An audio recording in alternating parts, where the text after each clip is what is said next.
Steve Rogers embodied Captain America all too well, but he isn't perfect and therefore shouldn't be idealized like they do in The Falcon and the Winter Soldier.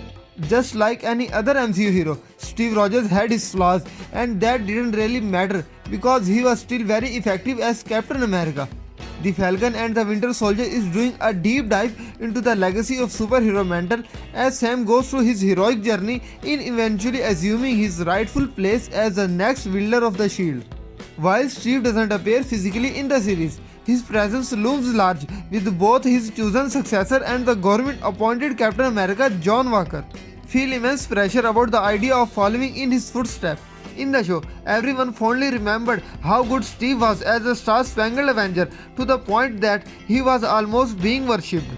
From the get-go, it's clear that Steve Rogers wanted nothing but to be of his service to his country and fellow men. So despite his physical disability, he was ultimately chosen to the recipient of the Super Soldier Serum that enhanced his abilities, helping him to become more effective as Captain America. While his strength and power were great assets, Steve's best trait has always been his morality. He was driven by what he thought was right and was unwavering when it came to his principles. No wonder he is such a beloved and inspiring MCU character. This doesn't mean, however, that Steve was perfect, and this is one of the main issues in how he is being remembered in The Falcon and the Winter Soldier. For all the good he's done, he also committed mistakes and some big ones too, but had big repercussions down the road. In the episode 3 of The Falcon and the Winter Soldier titled Power Broker, Baron Zemo talked about Super Soldier in general being put on pedestals, but this could also be a specific criticism of how Steve is remembered in the MCU. As someone who's almost synonymous with the Captain America mantle, people fell too much in love with what he represents that his flaws was often overlooked. Bucky and Sam, for example, are particularly sensitive to any criticism about him, as if he did nothing wrong. But that's not how it's supposed to be. Steve was not perfect because he wasn't intended to be. Steve was chosen for the Super Soldier program because he is not the law-abiding candidate that everyone pretended to be during the government search. As Dr. Abraham said in the Captain America The First Avenger, he is not a perfect soldier but a good man.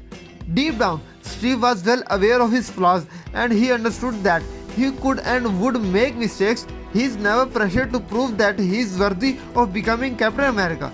He accepted his weaknesses, knowing that the best he could do was to make sure that he is guided by his principles, and he just did the best he could on the job. This was why he was very effective as a superhero persona. He didn't let it intimidate him, but instead he focused on using it for the greater good. Currently, Walker and Sam are burdened by the idea of being Steve's successor as both think very highly of him.